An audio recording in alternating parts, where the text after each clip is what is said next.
buenas tardes, amigas y amigos de Círculo Virtuoso. Bienvenido a nuestro programa del día de hoy, jueves 24 de mayo 2018.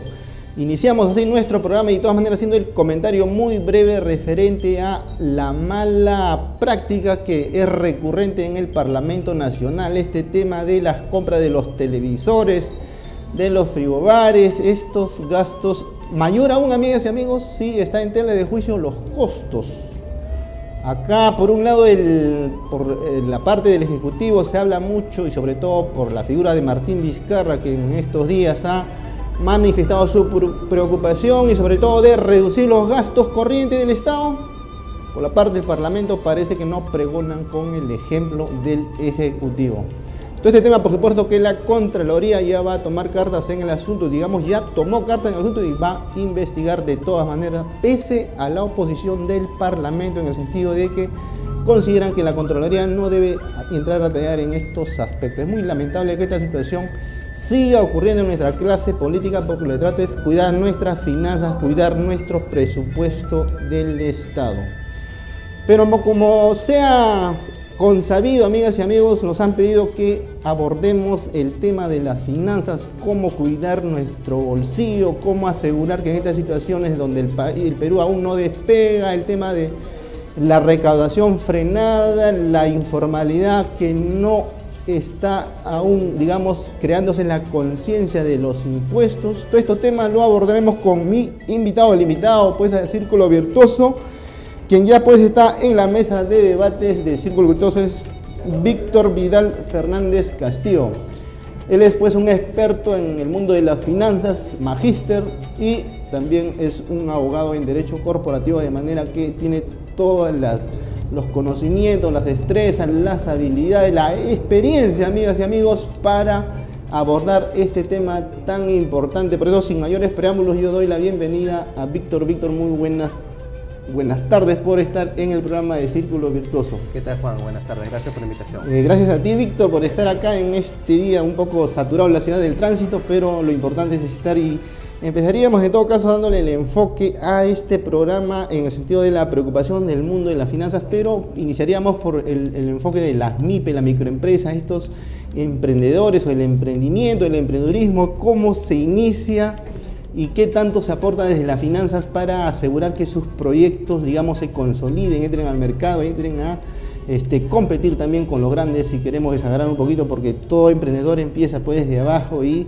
de pronto va a tener algunas situaciones de complicaciones del bolsillo, del dinero, de las finanzas, que tú conoces bastante. Coméntanos un poquito cómo adviertes el escenario en nuestro país actualmente. Bueno, para iniciar es importante recalcar que las MIPES constituyen aproximadamente el 80% de la producción económica nacional y que sin embargo no tienen el enfoque necesario ni la atención que merecerían de parte de las autoridades que regulan las leyes para poder incentivar la productividad y a su vez llevarlos a ellos hacia la formalidad, de manera tal que tanto el emprendurismo como el ejecutivo y los organismos del Estado se vean beneficiados de este crecimiento económico.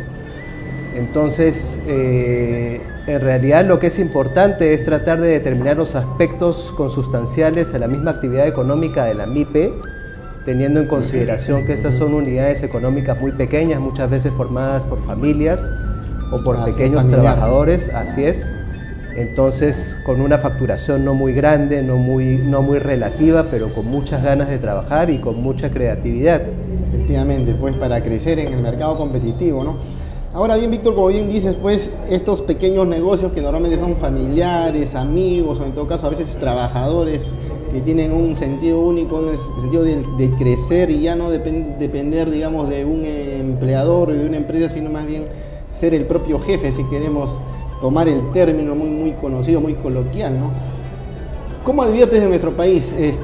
Un aspecto ya tú lo has dicho, pues, por parte del aparato del Estado, digamos, que yo advierto de alguna manera algunas facilidades, pero tú me dirás que seguramente hay aspectos que no se han trabajado todavía, ¿no?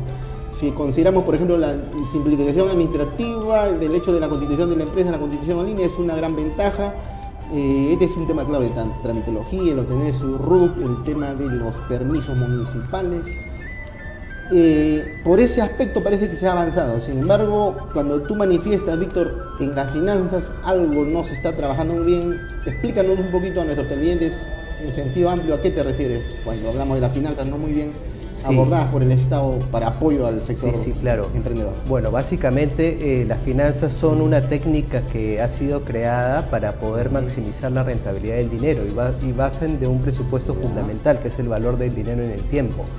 Correcto. Como las unidades económicas consideradas MIPES, que son microeconomías dentro de la sociedad de desarrollo económico, tienen una venta muy pequeña, una actividad muy pequeña, representativa en el tiempo, que en este caso sería representado por el ejercicio, cuando pretenden o cuando tienen la intención de cumplir con sus obligaciones tributarias, encuentran prácticamente las mismas obligaciones en forma para las medianas empresas o para las grandes empresas, considerando que estas son empresas micro que tienen la intención de desarrollarse económicamente, no tienen la capacidad, el tiempo, ni la estratificación, ni la jerarquía técnica y profesional para llevar ese tipo de formalidades al terreno de la legalidad. Entonces eso es lo que usualmente y en la práctica determina que estas unidades microempresarias se conduzcan en un nivel informal, además por las cargas que derivan de tener trabajadores, por las formalidades en la declaración de los impuestos. Entonces esos factores hacen que estas personas que se dedican a esas actividades se sientan desincentivados, entonces no quieran estructurarse en la formalidad. Ahora, como tú manifiestas, claro, hay de repente falta un tema de incentivo por parte del Estado, por parte de quienes tienen que trabajar estos aspectos, o desde del Ministerio, de la producción, o del mismo Produce, ¿no? Lo cierto es que podrían sostener nuestros amigos de Produce o a las instituciones que de alguna manera salen en defensa del Estado, dirían, bueno, a las microempresas le damos una facilidad tributaria porque, siendo así, el tema de la ley MIPE, ¿no? MIPE tributarias, valga la redundancia, pagan solamente el 1% frente a los del régimen especial que pagan 1.5% y las del general que pagan el factor de acuerdo a su factor establecido por los estados financieros del año anterior, por ejemplo. De tal manera que sí se está dando facilidades en la parte de que has abordado del empleo de los trabajadores que van a entrar a estas microempresas. Hay también algunas facilidades, por ejemplo, podríamos hablar de este tema del aporte de los 20 soles, creo que es al sistema del SI, Seguro Integral de Salud. Algo han avanzado ahí. ¿Qué tendríamos que de alguna manera tú explicar a nuestros amigos de ya de Produce o del sector Estado cuando de repente desde el privado te escuchan y dicen noto de alguna manera una especie de reclamo por parte del abogado Víctor que aún hay un trato casi muy similar a los grandes? ¿Cómo consideras abordar una respuesta para ello? Es importante lo que dices porque muchas veces lo que está establecido en la legislación no se cumple en la práctica, mucho menos cuando no hay una correcta capacitación a los que son encargados de fiscalizar. Entonces, a los momentos de la fiscalización, los auditores tributarios generalmente son más rigurosos en las empresas que tienen una rentabilidad menor y una utilidad menor frente a otras, frente a las medianas empresas o a las grandes empresas. Entonces, lo que usualmente sucede es que estas empresas se ven sancionadas desproporcionadamente, entonces incurren en costos muy grandes para poder asumir esas sanciones, no tienen una capacitación legal porque no tienen un área legal, un área contable, un área financiera que esté regulando sus actividades económicas periódicamente y en consecuencia terminan asfixiándose por la cantidad de obligaciones tributarias y sanciones administrativas que les imponen precisamente por un exceso de discrecionalidad de parte de las entidades administrativas. Ciertamente, en esa parte tienes razón, Víctor, porque efectivamente pues el desconocimiento de lo que es la parte de la tramitología, el desconocimiento del aspecto tributario, y en esa parte sí te doy la razón porque nuestro sistema tributario tiene una carga de complejidad. Por más esfuerzos que se hayan hecho, digamos, desde la misma administración tributaria o desde el Parlamento Nacional, o de la misma política fiscal, cuando se hacen los enfoques para el tema de la recaudación, de mejorarla, de incentivar que los informales de alguna manera cambien su cultura tributaria, pero lo cierto es que sigue siendo complejo nuestro sistema tributario, y eso sí, pues efectivamente el hecho de que un emprendedor entra ya a ser formal, quiere entrar incluso en el sistema financiero, ya nos hablará de cómo es el acceso a los créditos, estos aspectos, ese aspecto tan complejo no ha sido superado y no es tan fácil superar, de tal manera que desde el mundo profesional, Víctor, ¿cómo consideras que deberíamos de alguna manera aminorar este aspecto que no permite que los informales cambien su cultura? Porque desde el Estado parece que poco se va a hacer, salvo que nos pongan asesores gratuitos en el aspecto tributario o abogados en temas laborales o temas de, no sé, pues trámites o gestión en el Estado, o en la parte de lo que es gestionar los permisos en las municipalidades, etcétera. Eso yo no lo veo en un cercano tiempo que el Estado facilite con una especie de abogado de oficio, por exagerar un poquito. Claro. ¿Consideras que eso no se va a dar en un breve tiempo, no? En realidad la tarea del Estado es bastante grande porque claro, además de comprender la consecuencia económica de las actividades de estas MIPES, también tiene que comprender mucho la idiosincrasia dentro del desarrollo económico y del intercambio. Al margen de las capacitaciones continuas, gratuitas que brinda el Estado para tratar de afirmar un poco esta situación y consolidarla, también es importante tomar en cuenta de que los criterios de proporcionalidad al momento de establecer esas sanciones tienen que seguir criterios de gradualidad que estén correctamente definidos.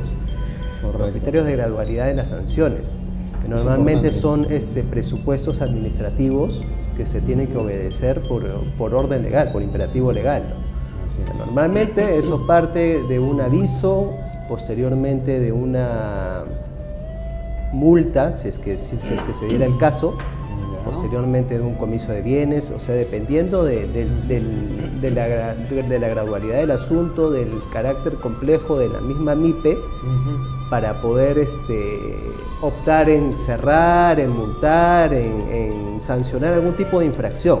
Porque lo que sucede en la práctica es que inmediatamente detectan una infracción, se multa y se intenta cobrar lo antes posible. Es como si el Estado funcionase como un gran acreedor que lo único que le interesa es cobrar y no le interesa motivar ni incentivar el desarrollo económico que debe darse en estas unidades, que finalmente son las que sostienen la mayoría de la economía, pero no llega formalmente el dinero de las mismas por el grado de informalidad que existe. Y esa es una de las razones también probablemente que muchas empresas o muchos emprendedores en el camino fracasan, pues, ¿no? Porque la carga de sanciones que podrían darse por desconocimiento, incluso no es que ellos agreden, digamos, cometan las infracciones, sino más bien va por el lado que a veces los desconocimientos hacen que incurran en algunos incumplimientos formales, ¿no? El hecho de tener los libros contables, por ejemplo, sin embargo hay un tema de plazos, tenían su libro contable pero no sabían que tenían un cronograma, entonces ya ocurrió la infracción, ¿no? Entonces esas cositas. Pero Víctor, en el sentido de la cultura de las finanzas de los microempresarios, ¿cómo ves en nuestro país? Hay un crecimiento, ya están tomando mayor conciencia de que tienen que evaluar bien dónde acudir para no sobreendeudarse. En el Perú endeudarse es carísimo. ¿Se está tomando conciencia? ¿Algo está cambiando o siguen con ese temor de que también se van al extremo? A veces que si consideran en forma general de que en el Perú el crédito es caro, ya prefieren buscar capitales para invertir o para emprender un negocio en otras alternativas y no en el mundo de las finanzas, en la banca privada, etcétera. ¿Cómo lo ves? Pero yo lo que veo es que hay un manejo bastante empírico del dinero que se obtiene de parte de estas MIPES.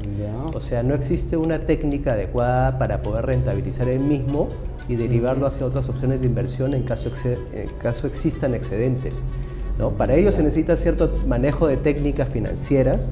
La principal es el comprender cómo funciona el valor del dinero en el tiempo, fijar un costo de capital, en lo que uno piensa que obtendría por el dinero que está invirtiendo en el mismo negocio. Correcto. Proyectar el mismo en un plazo de tiempo, verificarse que efectivamente en función a los gastos, a los costos, a los ingresos, eso va a constituir un excedente y una rentabilidad, y en base a ello tomar decisiones de inversión. Porque el principio de la toma de decisiones de inversión parte del análisis del valor del dinero en el tiempo y en el costo de oportunidad que emerge de esta inversión que se quiere hacer. Para ello existen parámetros definidos y existen técnicas que podrían derivar y maximizar la rentabilidad de ese dinero. Es importante tener conocimiento de este tipo de técnicas para poder optar por la maximización. Lo otro que tú mencionas es la continua desconfianza que hay en invertir o en dejar el dinero en instituciones financieras. Precisamente porque también en las instituciones financieras en el Perú existen muchos sobrecostos. O sea, hay comisiones por tener el dinero en la cuenta corriente, hay comisiones por hacer movimientos, por hacer transacciones. Las tasas de interés en favor del depositante son ínfimas, mientras que con la entidad financiera te cobra unas tasas elevadísimas. Entonces, ese grado de desproporcionalidad es el que genera mucha desconfianza en la gente que pretendería bancarizarse para poder de una u otra manera entrar a la formalidad. No hay que olvidar también que la bancarización es un requisito tributario para poder acceder válidamente a un gasto. Entonces, si es que estamos hablando de MIPES y estas MIPES no se bancarizan, el sustento para poder aplicar el gasto en la contabilidad se desconocería y paralelamente podría ser susceptible de una sanción por infracción precisamente en desmedro de la bancarización. Y eso le cuesta muchísimo a quienes han estado en la informalidad y ya quieren formalizarse, de pronto se encuentran con esa barrera, ¿no? Acostumbrados ellos pues a manejar el dinero en efectivo, transaccionarlo así directamente, de pronto llega el asesor, van a tu estudio y de pronto tú tienes que hacerle bien concreto y preciso en que ya todas las transacciones tienen que ser bancarizadas, mayor aún si superan los 3.500 soles, ¿no? O a partir de ahí, ¿no? Y entonces ahí sienten ellos, digamos, una situación que se les complica, ¿no? Pero algunos te dirían de repente a manera de preguntas, saben, porque hay un tema también de cultura y conocimiento, se preocupan por conocer, dicen, oye, pero existe la Superintendencia de Banca y Seguro, tenemos entendido que regula al mundo financiero, a los bancos, a las cajas rurales, pero hay algo que también están surgiendo algunas preguntas por ahí, dicen, ¿por qué las cooperativas no son reguladas por la Superintendencia de Banca y Seguro? Coméntales un poquito a nuestros amigos televidentes qué está pasando acá, por qué las cooperativas están siendo exceptuadas de esta regulación o de la supervisión por parte de la SBS, que incluso algunos manifiestan que estaría fácilmente inmerso, podría estar, digamos, en el tema de lavados de activos y malos manejos de los fondos, ¿no? Bueno, básicamente la corporativa funciona como una asociación. Es un grupo de personas que en función de una actividad común se financian y logran la misma. Entonces, esto, digámoslo de una u otra forma, no implica una administración formal de los fondos de parte de una entidad que formaría parte del Estado, porque al fin y al cabo ellos están manejando su propio dinero. Esa podría ser la salida que ellos argumentarían en razón a su actividad actual y por qué no deberían de estar regulados. Efectivamente, claro. Porque obviamente es una necesidad regularlos porque se ha determinado a través de informes de inteligencia financiera de que muchas de estas cooperativas que se han creado han sido creadas con la finalidad de lavar activos, de financiar actividades que están prohibidas por la ley, narcotráfico y otro tipo de actividades. Perdón, Víctor, pero tenemos una brevísima pausa. Amigas y amigos, vamos a una pausa muy breve y continuamos con el programa.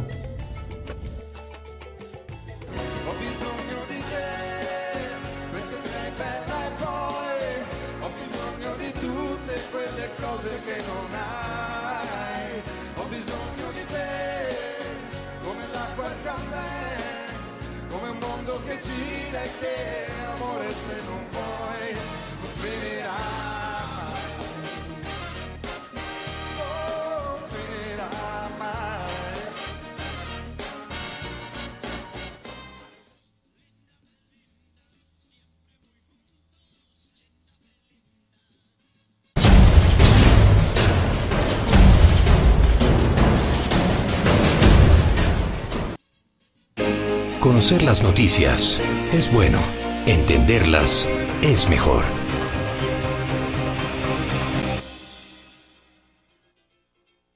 Agua de mesa óptima, símbolo universal de pureza.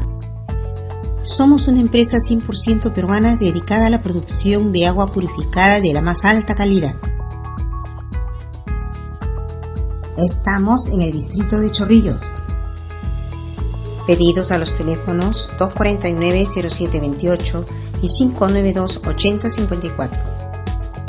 Onda, onda, hola, onda. Cuide su salud visual. Visite ahora mismo Óptica Gemini. Aquí encontrarás lo que tus ojos necesitan. Monturas de cristales oftálmicos importados. Cristales de alto índice con 50% menos de espesor en los bordes. Photo Gray, Photo Brown, resinas, bifocales y lentes de contacto, blandos y gas permeable. Te esperamos en el Girón Paruro 483, a media cuadra de la Clínica San Camilo, espalda paralela al Congreso. Recuerda, más vale prevenir que lamentar. Onda, onda, hola, onda.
Seguimos, amigas y amigos, en Círculo Virtuoso con nuestro invitado Víctor Vidal Fernández Castillo, un abogado experto en temas de finanzas y se ha escapado pues desde San Isidro, ha venido acá al estudio de Onda Digital para abordar temas tan relevantes de cómo se desarrollan las finanzas en nuestro país, la gran importancia que tiene en los aspectos del mundo MIPE, en las finanzas corporativas y el tema de los impuestos. Ustedes habrán escuchado que de alguna manera ya se viene orientando a que en algún momento sea exigible presentar pues a la administración tributaria los famosos planeamientos tributarios que, dicho sea por cierto, en otros países ya se están dando. Bueno, Víctor, te corté un poquito, pero en todo caso, dado lo corto que es el tiempo, hablemos un poco de las finanzas corporativas. Ya esto es un tema que genera un poquito de complejidad, hay mayor tecnicismo, los expertos se incorporan o se inmiscuyen en un tema de una especie de ingeniería financiera compleja. Por poner un ejemplo, ¿no? Hace mucho tiempo cuando se hizo, por ejemplo, estas grandes hidroeléctricas en Arequipa, por decir el Charcani Quinto, ferrocarril central que va por La Oroya, Huancayo. ¿Quién lo hizo? Lo hizo un privado, pero también participa el Estado regulando y monitoreando que esto se ejecute adecuadamente. Y ahora tenemos un tema de observaciones a unas constructoras brasileñas inmersas en situaciones muy conocidas por todos nuestros televidentes, por todos los peruanos. Ha rebasado pues noticias mundiales este tema, y están inmersos pues los profesionales como tú, abogados, expertos en el tema de las finanzas. Esta ingeniería financiera compleja, ¿cómo funciona en el mundo? Coméntanos un poco este tema. Bueno, hay que tener en primer lugar en cuenta el hecho de que todos los inversionistas extranjeros se manejan por el concepto del valor actual del dinero y de la rentabilidad del dinero. Esto a través de la fijación de la tasa libre de riesgo, del retorno de mercado, del beta, que es el riesgo del mercado. Correcto, beta. Esos tres factores. Entonces, se hace una determinación del flujo de inversión y si efectivamente esa tasa es la que ellos están dispuestos a ganar por la operación y por la inversión que tengan en este país, van a optar por el proyecto. Ese es el primer punto. O sea, el análisis financiero de la rentabilidad en función de los riesgos estructurales y los mismos riesgos del negocio. El segundo estructurales, por ejemplo. Los riesgos estructurales podrían ser los riesgos políticos. Básicamente, ¿no? Políticos. Claro, ¿no? básicamente los riesgos políticos. Claro. El riesgo político podía impactar en sus proyectos. Por supuesto. Hay que tener en cuenta que la expectativa es uno de los componentes fundamentales dentro del mundo financiero. Si existe una noticia negativa en Nueva York sobre la bolsa Nasdaq o por cualquier, hay un impacto automático en la bolsa de China, en la bolsa de Madrid, en todas las bolsas del mundo, y eso impacta a su vez en la rentabilidad y en los flujos que podrían obtener a futuro los inversionistas globales, que están, lo que hacen finalmente los inversionistas globales es transferir activos de un lugar a otro, del lugar donde obtienen menor rentabilidad al lugar donde obtienen mayor rentabilidad. Así se van moviendo los fondos a nivel global. Es por eso que de una u otra forma el Perú ha experimentado una salida de fondos. Tuvimos un ingreso, una fuga de capitales. Tuvimos un ingreso extraordinario hace 8 años aproximadamente. Posteriormente se han ido retirando y se han ido reorientando para obtener una mayor rentabilidad. Por ejemplo, han ido a Estados Unidos, la bolsa de Estados Unidos se ha levantado, han estado invirtiendo en fondos emergentes, han estado invirtiendo en fondos estructurados. Hay que tener en consideración que hay mucho tipo de activo financiero y mucho híbrido dentro de los activos financieros. O sea, se han creado estructuras financieras de carácter tan sofisticado que es muy fácil obtener un paquete de inversiones que tenga algo de cada cosa que existe en el mundo. O sea, es diversificado, ¿no? Es bastante diversificado. Ese es otro principio también de las finanzas internacionales, la diversificación, que de manera común podría ser eso de que no pongas los huevos en una sola canasta, ¿no? Para que nos entienda la gente. Resumido de esa manera. Así es, tienes que poner cada cosa en su lugar para que no tengas riesgos mayores. Realmente, Víctor. Ahora, digamos, haciendo un poquito, revisando así a manera de historia, en la época, por ejemplo, del gobierno, por ejemplo, del presidente Fujimori, creo que por ahí se firmaron una especie de contrato ley, ahí participaban en el privado, los expertos en finanzas decían, bueno, frente a una situación de escenarios que se podrían dar en el futuro y que podría complicar este proyecto que estoy ejecutando en tu país, en este caso en nuestro país, en el Perú, hagamos un contrato ley. Eso es una práctica que se da también en otros países, es algo de antaño, ya no se da. ¿Cómo se está manejando o cómo se ha suplido esas formas de contrato ley que se dio en algún momento en nuestro país? Bueno, hay que tener en cuenta que los contratos leyes básicamente se formaron en atención a que la coyuntura anterior a la creación de los mismos era absolutamente desfavorable para la inversión privada. Entonces, en ese momento se tenía que dar seguridad a los inversionistas porque no teníamos un historial muy optimista como para que alguien de afuera venga y quiera invertir millones en una. O sea, tenía que tener cierta seguridad para que su dinero esté seguro y eso pueda generar algún tipo de rentabilidad, ¿no? Entonces, el marco legal para lograr eso obviamente era fijar mayores garantías, mayores candados para que esta gente no se viese perjudicada ante una eventual fluctuación. Correcto. Por eso es que existieron esos contratos leyes. Actualmente lo que existen son contratos de estabilidad. ¿No? Son contratos que se mantienen en el tiempo, por ejemplo, contratos de estabilidad tributaria. Ese es un contrato de ley bastante común, pero son contratos de estabilidad tributaria en función a la cantidad de inversión que se atraiga hacia el Perú.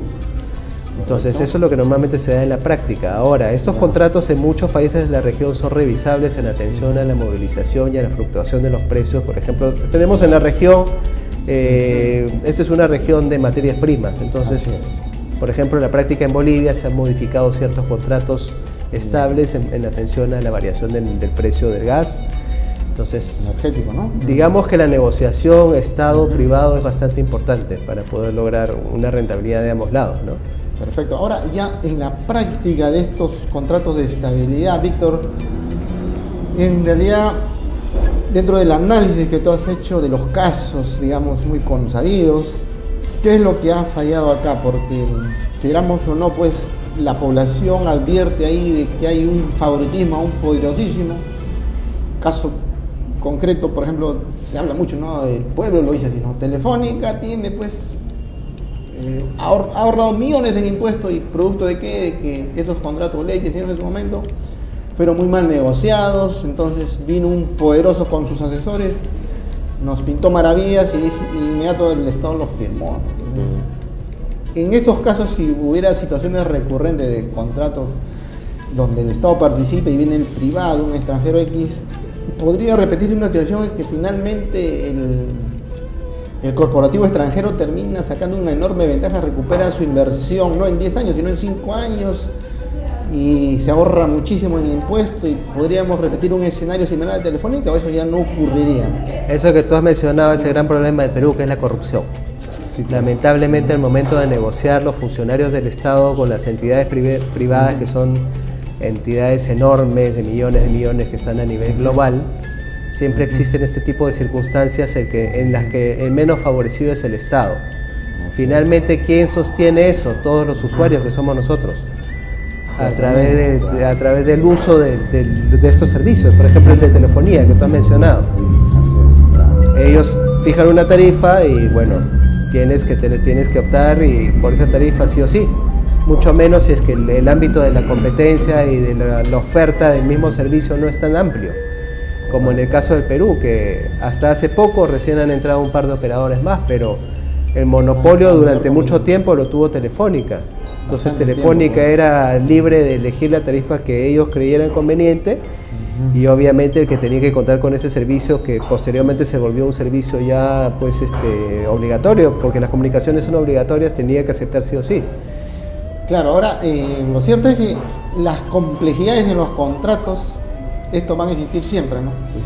Los expertos en este tema, claro, lo manejan muy bien, pero la gran mayoría no necesariamente son expertos en contratos. Por ejemplo, este tema de los peajes, que ha sido un escándalo, ¿no? Que se concesionaba por, no sé, 10 años, 15 años, 20 años, y de pronto pues terminaba, como tú bien dices, pagando el que conduce su vehículo, y eso ha sido observado y ha sido muy mal visto, ¿no? Pero entrando un poquito ya estrictamente en el aspecto privado, Víctor, advertimos pues que en nuestro país no hay una especie de inflación que ocurrió en otros tiempos, ¿no? Pero de todas maneras, digamos que los grandes negocios, las grandes inversiones que hacen los privados necesitan asegurarse, mayor aún cuando de pronto se endeuda en el extranjero. Un peruano, una empresa peruana, de pronto va a adquirir bienes por 4 o 5 años porque ha firmado un contrato con el Estado, por ejemplo, como ejemplo, y de pronto tiene que asegurar que no termine pagando un mayor monto del flujo de caja que se proyecta, ¿no? Por una razón X, no sé, varía el precio, las materias primas se encarecen, y de aquí 4 años termina complicándose en sus finanzas. Explícanos un poquito a nuestros televidentes, porque pues los corporativos tienen todo su staff que conocen estos temas, pero nuestros amigos televidentes también necesitan a nivel de cultura conocer estos aspectos, cómo se manejan esta complejidad de estas figuras de las finanzas normalmente. Sí, bueno, básicamente como cualquier comerciante en una relación muy básica, lo que pretende es cubrirse en el tiempo. Sí. O sea, tratar de asegurar que las condiciones que contrató en un momento determinado serían respetadas a futuro.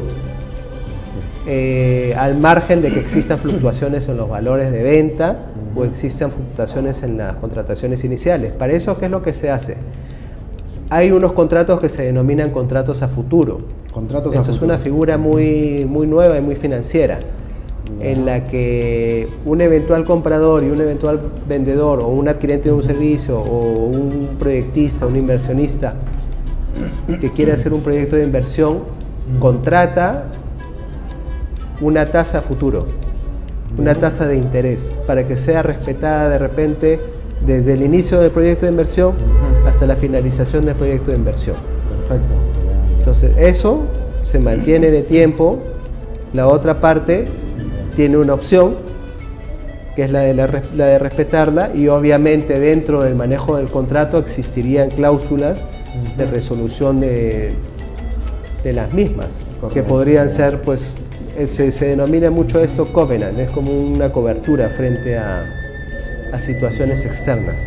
Entonces lo que hacen es fijar, de repente, si es que se supera en un porcentaje determinado la tasa, existe algún tipo de compensación y no se respeta la misma, pero el principio es fundamental. El principio es que se respete lo que se ha adquirido en un momento determinado por el tiempo en que se pretende pagar un crédito, en este caso, ¿no? Que sería optar por una tasa de interés a presente que rija en el futuro.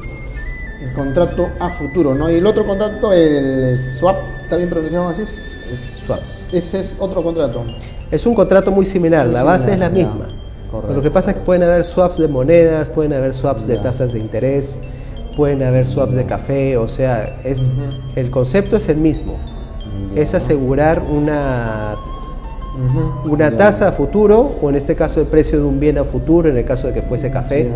Dime, ¿y estos contratos ya son, digamos, tipo contrato de adhesión, o es que de alguna manera se pactan cláusulas y de repente el privado, el empresario dice, bueno, en este contrato hay que modificar esta cláusula, o es que es un contrato de adhesión de simplemente ya está tan estandarizado en el sector financiero que uno simplemente va al banco, decide y pum, con quién trabaja y no necesita hacer modificaciones a este contrato? No, en el caso de Perú es un contrato regulado por la Superintendencia de Banca. En la práctica internacional se está superando esta regulación. Hay una progresiva desregulación. Es más, hay plataformas por internet en las que uno puede entrar y sin ningún inconveniente puede contratar a futuro sobre bienes. No existirían en este caso contratos de adhesión, considerando que los mismos están regulados por una entidad administrativa en las cláusulas fundamentales. Correcto. Ahora, frente a algunas controversias que no deberían surgir, ¿no? Pero lamentablemente en este mundo podrían darse situaciones en que surjan controversias por algún incumplimiento, ¿no? Que podría haber. Estas controversias normalmente se dilucidan en un arbitraje. Sí. Hay una regulación internacional por el tema de los negocios internacionales. Lo decía una de las partes en qué sede se da, en Perú, o en la parte donde está ubicada el proveedor. Normalmente en la práctica, ¿cómo se dan estas situaciones de controversia? Bueno, generalmente por la misma lentitud del sistema judicial, correcto, todos los contratos o la mayoría de contratos de carácter comercial se manejan en la vía arbitral. Sí, pues. La vía arbitral, al momento de fijar el contrato, uno puede colocar la cláusula para que rija la vía arbitral, si es que desea que sea de Perú, que rija la vía arbitral de Perú. O puede también, si es que lo desea, que rija la vía arbitral de Nueva York. Eso es indistinto. Correcto. O sea, uno en el contrato, si lo celebra acá, puede fijar que la vía arbitral esté determinada en otra jurisdicción, en este caso de contratos. Ya. Generalmente en la práctica comercial y en este tipo de contratos financieros se fija con tribunales arbitrales internacionales que tienen un poco más de conocimiento, de expertise sobre el tema. Ahora, lo cierto es que los arbitrajes que han nacido, como te dices, de una forma más dinámica de asegurar en un cortísimo tiempo, dilucidar las controversias. En el Perú pues hemos advertido casos también de corrupción, ¿no? Eso lamentablemente le hizo mucho daño al mundo o la sede de lo que es el arbitraje, pero parece que está recuperándose esa confianza, ¿no?, del mundo de los arbitrajes. Internacionalmente los arbitrajes han tenido estos golpes de corrupción también, o es caso que acá en nuestro país no me ha ocurrido, como el caso de la Cámara de Comercio, el caso del Colegio de Abogado de Lima. ¿Cómo has advertido esta situación del comportamiento de los arbitrajes? ¿O también han sido contaminados en otros países con esta misma situación? Sí, bueno, lamentablemente la corrupción existe en todos lados. Donde hay poder económico hay susceptibilidad de hablar de algún tipo de relación de corrupción. Lamentablemente nuestro país tiene una tradición muy negativa, por decirlo así, en este tipo de prácticas. Y la institucionalidad no es tan fuerte como para poder combatirlas. Lo que sucede en otros lugares del mundo, en que las instituciones son fuertes, tienen mucha importancia, mucho poder. Entonces hay un fenómeno de check and balance, ¿no? O sea, yo te controlo a ti, tú me controlas a mí, pero mantenemos el balance. Mayor transparencia. Así es, cosa que no sucede acá. Sí, pues, ese es el problema. Pero nos vamos a una breve pausa, amigas y amigos, y continuamos con Círculo Virtuoso. Mia cutterara, mamma mia, pasacciano. Zitterun, alla musicante, itte vai, itte viene, sembra lo strumento in mano. Zitci mi chiamano, sì, lo strumento figlio.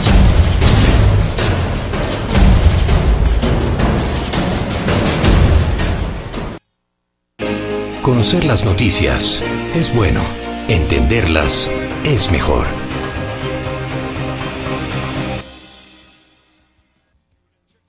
Agua de mesa óptima, símbolo universal de pureza.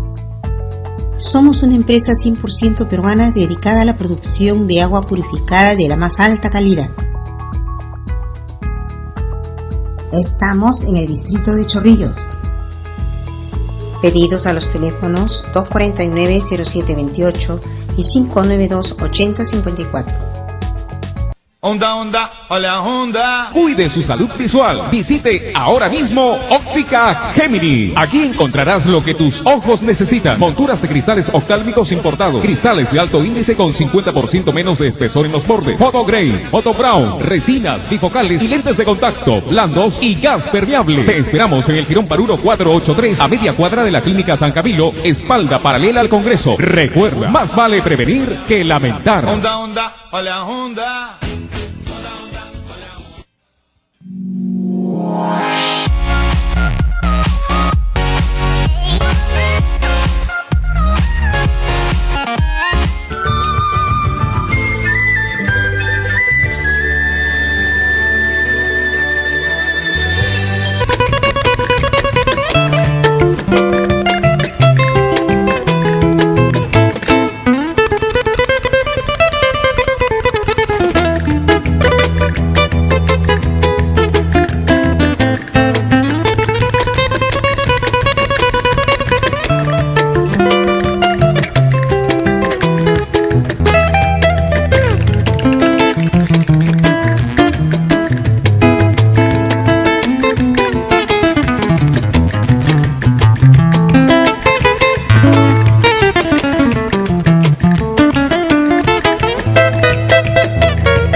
Seguimos, amigas y amigos, en Círculo Virtuoso y en este bloque A final con Víctor Vidal Fernández Castillo vamos a hablar el tema de los taxes, los impuestos en nuestro país, el tema del planeamiento tributario que en algún momento será una exigencia para los contribuyentes. Por supuesto que será a los mega contribuyentes, a los principales contribuyentes, eso estará en función de seguramente las cantidades de los millones de soles que facturen los contribuyentes más grandes, por decirlo de alguna manera. Víctor, ¿cómo adviertes la tributación en nuestro país? Ya hemos comentado pues que la cultura tributaria lamentablemente no anda muy bien, este porcentaje altísimo de más del 70% creo de informales prefieren seguir ahí en ese escenario y no entrar a la formalidad. ¿Qué consideras que se está o no, que no se ha hecho desde el Estado, desde la SUNAT, desde la política fiscal o de las medidas que permitan disminuir significativamente la informalidad en nuestro país? Sí, bueno, lo que mencionas es importante porque hay que tener en cuenta en primer lugar para poder valorar adecuadamente lo que es un planeamiento tributario, que vendría a ser la evasión, la elusión y una economía de opción. Es importante tener en cuenta esos tres criterios que son bastante usados en la práctica legal para justificar las operaciones, ¿no? Entonces la elusión es simplemente una utilización legal de las formas legales, válida. La evasión obviamente es la contravención de lo que está establecido en la norma y por eso está sancionada. Así es. Y la economía de opción es buscar la mayor rentabilidad de nuestras operaciones económicas, que podría ser utilizándose las figuras legales que están preestablecidas. Lo que sucede en la práctica y lo que conversábamos inicialmente, que también tiene relación con esto, es que existe un exceso de discrecionalidad de parte de los funcionarios de la SUNAT en este caso. Aún, ¿no? Aún, porque los presupuestos de elusión y de economía de opción muchas veces son catalogados como evasión. Correcto. Incluso ahora se está discutiendo una modificación de la norma 13, si no me equivoco, del título preliminar del Código Tributario, que es la referente a la elusión. No estoy seguro si es la 13, pero es la 16, pero bueno. Es sobre la elusión tributaria. Entonces pretenden fijar mayores candados para catalogar a la elusión como si fuera evidentemente una evasión, y la elusión no es una evasión.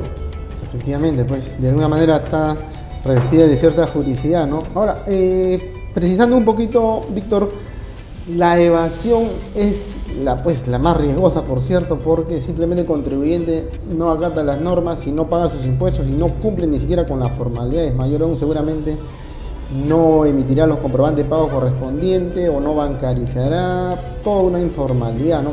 Pero el tema del boom de la factura electrónica, eso va a asegurar de que sea más complicado la evasión, o consideras que pese al mundo de la factura electrónica, la moda de la factura electrónica, buscarán los evasores o los informales seguir haciendo de las suyas y digamos continuarán sin pagar algún impuesto? Bueno, a mi parecer yo creo que en el lado de la economía informal esto va a continuar igual. O sea, el hecho de que la factura sea física o electrónica, a la única que va a favorecer es a la SUNAT para poder controlar a los que hasta el momento están tributando. Pero eso no les asegura ampliar la base tributaria. O sea, para ampliar la base tributaria se requieren mayores criterios. El primero es fijar un gran incentivo en las personas que realizan actividades económicas para que quieran acceder a la formalidad. Y el segundo es sancionar a los que verdaderamente han estado en una informalidad durante mucho tiempo, como los contrabandistas que están en la frontera de Puno con Bolivia, que todo el mundo sabe quiénes son y que trasladan por ahí millones de mercadería todos los días. Así es. O en polvos azules, que todo el mundo sabe que nadie da factura y los funcionarios de la SUNAT nunca se pasean por ahí. O en otros mercados que están en zonas más cercanas, que también ellos mismos saben que están, simplemente que por una cuestión, no sé si electoral, populista o cuál es el término adecuado para definirlo, no van a fiscalizar, no pretenden ampliar la base tributaria en ese sentido. Claro, lo cierto es que es un secreto a voces, bueno, muy consabido, los lugares, los escenarios que bien manifiestas donde la evasión está pues es el día a día, sin embargo, poquísimo se hace para atacar en forma directa, inmediata y asegurar que ingresen mayores contribuyentes a participar en el pago de los impuestos correspondientes, ¿no? Pero manifestaba también, Víctor, la economía de opción y este tema del planeamiento tributario, ¿no? En otros países se advierte pues que las administraciones tributarias, los equivalentes a la nacional en nuestro país, pues ya exigen a los medio contribuyentes, a los contribuyentes grandes, pues que presenten sus planeamientos tributarios del ejercicio fiscal siguiente, ¿no?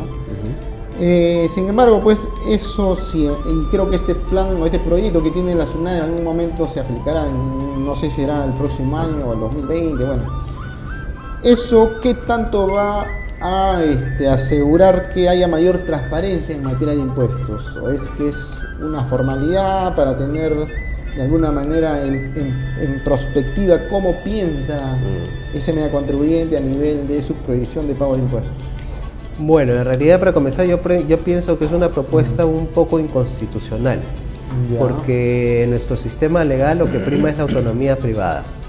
Entonces, es que yo soy un empresario y quiero fijar flujos para determinar mi rentabilidad de acá a 1 año o 5 años, lo que voy a hacer es tratar de maximizar la misma, incurriendo o planificando los gastos que tendría y las estructuras societarias o legales que yo quiera incorporar a mi empresa principal para poder minimizar de una u otra forma la carga de impuestos.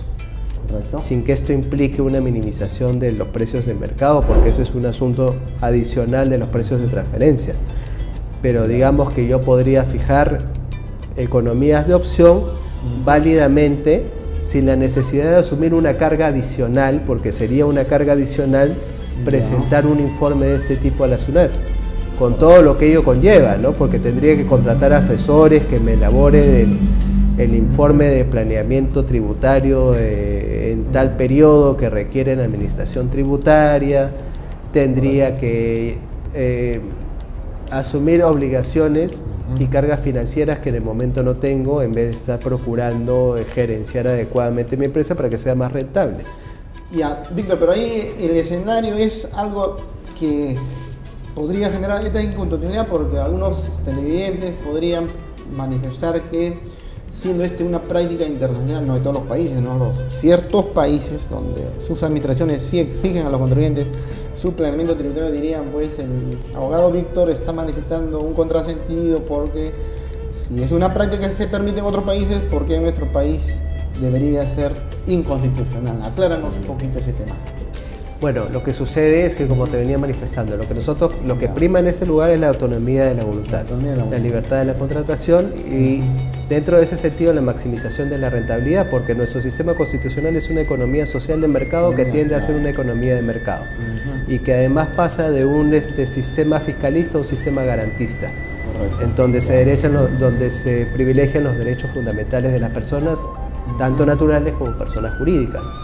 Entonces, uno de esos derechos es a maximizar la rentabilidad, a optar por la libertad de la contratación y a optar por la libertad dentro de mi organización de los planeamientos que yo crea competentes o los que yo crea convenientes para el desarrollo de la misma. Aumentarme a mí como empresario la carga de remitir un informe de planeamiento internacional de impuestos, en primer lugar lo que hace es reflejar las operaciones que tengo con clientes que a su vez quieren reservar ese tipo de derecho para sí mismos en función de las actividades que desarrollan sin que esto sea ilícito, porque no tendría por qué ser ilícito, simplemente quieren reservar su know-how de la materia de cómo realizan su planeamiento financiero, su planeamiento económico, la rentabilidad interna que tienen. Digamos que el grado de control que tendría que ejercer el Estado en la actividad económica individual de una empresa no tiene por qué ser absoluto. Ese es el principio básico. O sea, tiene que existir cierto margen de libertad para que el empresario pueda desenvolverse de la manera que la crea conveniente.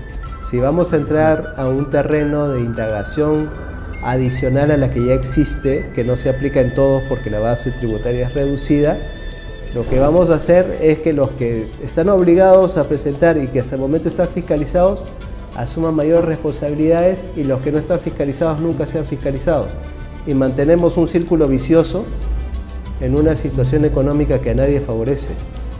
Claro, Víctor, hay unos televidentes que nos están advirtiendo y lanzan una pregunta más o menos así por lo que comentan, ¿no? Dicen, si hablamos de transparencia, entonces lo que debemos considerar es, y ponen el ejemplo, ¿no? Los abogados se inmiscuyen en un tema del secreto profesional, por eso no revelan ciertos actos que a veces van contra las normas. Y consideran que el tema de transparentar proyecciones en materia de impuesto no genera algún sentido de inconstitucionalidad. Entonces, esto hay que tomarlo un poquito con pinzas y aclarar a nuestros televidentes que, como bien manifiesta Víctor, una economía social de mercado o un país donde vienen pues participan acá en nuestro país los empresarios, los nacionales, vienen inversiones de muchos países. Las inversiones no tienen frontera, por lo tanto hacer negocios en nuestro país implica aplicar las normas, y en este caso el Código Tributario, la Ley de Impuesto a la Renta, la Ley del IGB, y en todo caso a la inquietud del amigo televidente, es un tema de repente un poquito espinoso todavía abordarlo, si es constitucional o inconstitucional habrá de los dos lados, ¿no? Pero Víctor, en todo caso, estas situaciones de el frenazo de la recaudación en nuestro país, hay acá una situación que genera muchísima preocupación, ¿no? Porque ya con la entrada de Martín Vizcarra, todo el equipo de asesores ya en estas materias lo que han hecho de alguna manera es asegurarse caja inmediata con este tema del selectivo y todos los detalles. En materia de impuestos a la renta dicen que no van a tocar nada, pero creo que está de más que lo digan porque esto pues funciona en forma de, o su aplicación es el ejercicio siguiente, ¿no? Claro. Explica un poquito de detalles porque algunos televidentes también han manifestado de que de lo que se trata acá no es cargarle de impuestos a los amigos consumidores, a los consumidores finales, sino que se debe cargar de impuesto a la renta. Seguramente ellos no conocen estos detalles de las periodicidades. Explícanos a los televidentes un poquito de bueno, básicamente lo que están proponiendo es lo que ya han propuesto y lo que ya está como ley es lo del incremento del selectivo al consumo, del impuesto selectivo al consumo. Lo de la renta tentaron ponerlo en la vitrina para tratar de aceptarlo, pero no por la presión mediática y la presión en todos los lugares no han podido, porque además eso incide en que de una u otra forma se presione más a la clase media. ¿Por qué a la clase media? Porque se estaba tratando de minimizar el tope para que las personas que ganen una remuneración mensual menor al que ya estaba establecido queden gravados con el impuesto. Entonces, digamos que si existe un mayor gasto o una mayor carga económica dentro de las personas que están dentro de la clase media para abajo y asumen una carga adicional, eso pues terminaría de demoler a la clase media, considerando que existen precios elevados del mercado y que existe una cuasi recesión económica, porque no estamos en un periodo muy adecuado. Ahora lo que tú mencionabas con respecto al incremento de la caja fiscal rápidamente, eso se debe básicamente a que los gobernantes y el Poder Ejecutivo, y en este caso los ministros de Economía anteriores, no han sabido hacer uso del dinero, no han sabido invertir adecuadamente para que revierta el dinero en la economía y de una u otra forma todos nos veamos beneficiados. Así es. Entonces ha habido paralelamente mucha fuga de capitales porque no se ha sabido retener al capital extranjero tampoco, dándole seguridad jurídica acá por cuestiones políticas, por cuestiones procedimentales, por X cuestiones, pero coyunturalmente no se ha sabido dar esa estabilidad. Entonces los inversionistas han dicho: yo no voy a quedar más en el Perú, retiro mis fondos. Se ha reducido la capacidad adquisitiva, la economía ha reducido su capacidad de gasto, y lo que ha optado el gobierno es por incrementar un poco más para obtener caja inmediata y solventar los gastos inmediatos del Estado a través de los impuestos selectivo al consumo en este caso. Correcto, entonces ahí estamos pues en una situación de que no avisoro, digamos, no quiero ser pesimista, pero tampoco puedo ser optimista en el sentido de que seguimos en esta encrucijada de que los informales seguirán siendo informales por buen tiempo, porque es consabido las situaciones de cómo debería incorporarse a este gran grupo, pero pese a que es consabido, muy poco se hace para cambiar esa cultura de los informales en nuestro país. Ahora, el ingreso de muchos ciudadanos venezolanos en nuestro país, no hay mayor impacto en el sentido del mundo empresariado, pero sí porque ellos creo que en su mayoría están viniendo a, digamos, como empleados, trabajar para una empresa que no se advierte, digamos, o sí se advierte emprendedores que vienen acá y quieren poner sus pequeños negocios. Se ve por ahí, pues claro, unos ciudadanos venezolanos que en forma individual están desarrollando una actividad muy independiente de ofrecer ciertos productos, ¿no? Con mucho esmero, ¿no? Pero hacer empresas, claro, eso es hacer empresas también, pero digamos en forma muy individual, ¿no? Entonces, adicionalmente a ello, Víctor, la situación de alguna manera de la estabilidad, de que ya con Martín Vizcarra, he escuchado tu comentario un poco preocupado, por cierto, de que se está, de alguna manera, no hay un aliento, sino más bien un desaliento a las inversiones extranjeras. Algo se puede cambiar en este poco, ya prácticamente medio año que nos queda del 2018, ¿o consideras que vamos a seguir frenados hasta fin de año así? Yo, como todos los peruanos, espero que la situación mejore. Es el interés que tenemos todos para que nuestra propia situación personal mejore, pero creo que tiene que haber un cambio de mentalidad de muchos de los funcionarios que actualmente están. ¿Por qué? Porque aplican las cuestiones de manera muy teórica y no entienden mucho el comportamiento real de las situaciones económicas verdaderas, sobre todo en el microempresariado, que es con lo que hemos comenzado. No entienden cómo funciona el empresariado y como estábamos diciendo, el empresariado representa la mayor proporción dentro, es el motor de la economía, pero los ahogan, lamentablemente los ahogan. Bien, Víctor, muchísimas gracias por participar en Círculo Virtuoso y tus palabras finales para nuestros amigos televidentes. Bueno, muchas gracias a ti por la invitación, gracias a todos ustedes por estar viéndonos esta noche. ¿Dónde te ubican, Víctor? Sé que están en San Isidro y tienes sí, ahí en una la recargada. avenida Aurelio Miro Quesada 1055, pueden llamarme al número 996500244 o visitarnos en nuestra página web www.jflaw.pe. Muchísimas gracias, Víctor, nuevamente. Gracias a ti. Amigas y amigos, hemos llegado al final del programa, no sin antes, de todas maneras, por ahí he visto inquietudes por la red referente al mundo futbolístico. Lo cierto es que no sé si Paolo Guerrero, o no sabemos si Paolo Guerrero estará con la blanquirroja capitaneando en este mundial. Si hay esperanza, hay muchísima esperanza, pero igual el equipo afiatado de todos tendrán que hacerle frente a todo este escenario, a todos estos reveses que ha ocurrido en la FIFA, la WADA o las instituciones que finalmente están aún dilucidando si va o no va Paolo a vestir la camiseta por nuestro país. Muy bien, amigas y amigos, hemos llegado al final del programa y nos vemos en la próxima edición.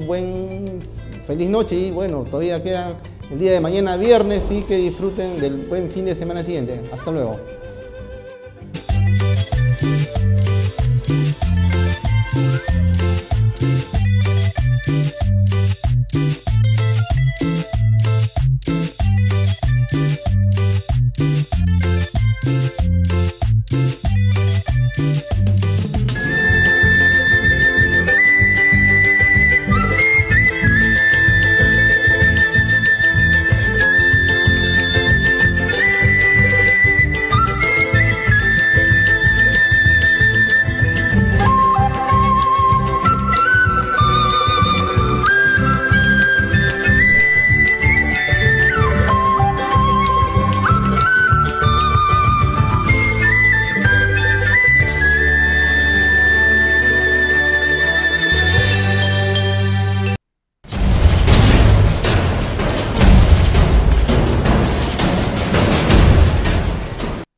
Conocer